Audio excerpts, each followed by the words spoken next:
Angel Di Maria अर्जेन्टिनाका यस्ता खेलाडी हुन् जसको उत्कृष्ट प्रदर्शनका कारण अर्जेन्टिनाले सन् 2022मा विश्वकप जितेको थियो। उनले 2022को विश्वकपको फाइनलमा उत्कृष्ट गोल गर्दै अर्जेन्टिनी टोलीलाई पेनाल्टीसम्म डोर्याएका थिए र पेनाल्टी मार्फत नै फ्रान्सलाई जितेर अर्जेन्टिनाले 2022मा विश्वकप उचालेको थियो।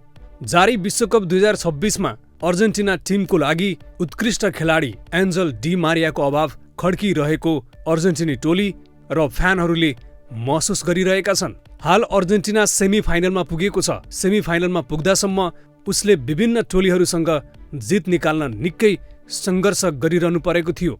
सायद डी मारिया टिममा हुन्थे भने यति धेरै सङ्घर्ष सायद अर्जेन्टिनाले चाहे केप बर्देसँग होस्, इजिप्टसँग या त स्विजरल्यान्डसँग सायदै कम सङ्घर्ष गर्नुपर्थ्यो यदि डी मारिया टिममा हुन्थे भने। अर्जेन्टिनाको सशक्त टोलीको लागि डी मारिया किन छैनन् त टिममा? डी मारियाको सन्यास। डी मारियाले 2022मा अर्जेन्टिनालाई विश्वकप दिलाए र 2024को कोपा अमेरिका जितिसके पछाडि उनले अन्तर्राष्ट्रिय फुटबलबाट सन्यास लिएका थिए।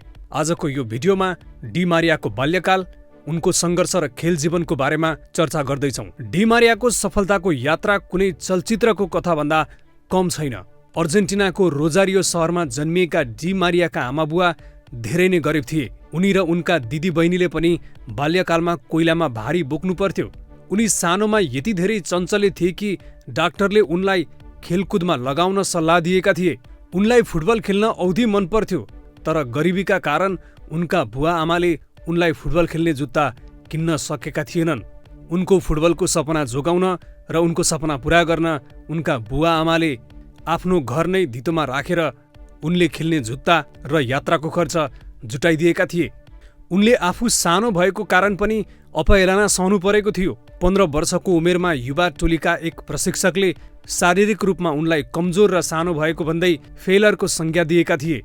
त्यसबेला उनी फुटबल नै छोड्न तयार भएका थिए, तर बुवा आमाको प्रेरणाले गर्दा उनी कहिले पनि हार मानेनन्। डी मारियाले 2024को विश्वकप फाइनल, 2015 र 16को कोपा अमेरिका फाइनलमा लगातार हारको पीडा भोगेका थिए।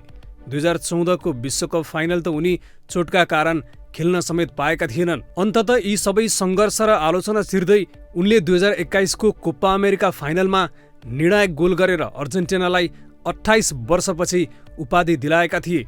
त्यसपछि 2022को फाइनलिस्टमा र कतारमा सम्पन्न भएको 2022को फिफा विश्वकप फाइनलमा गोल गर्दै अर्जेन्टिनालाई विश्व च्याम्पियन बनाएका थिए।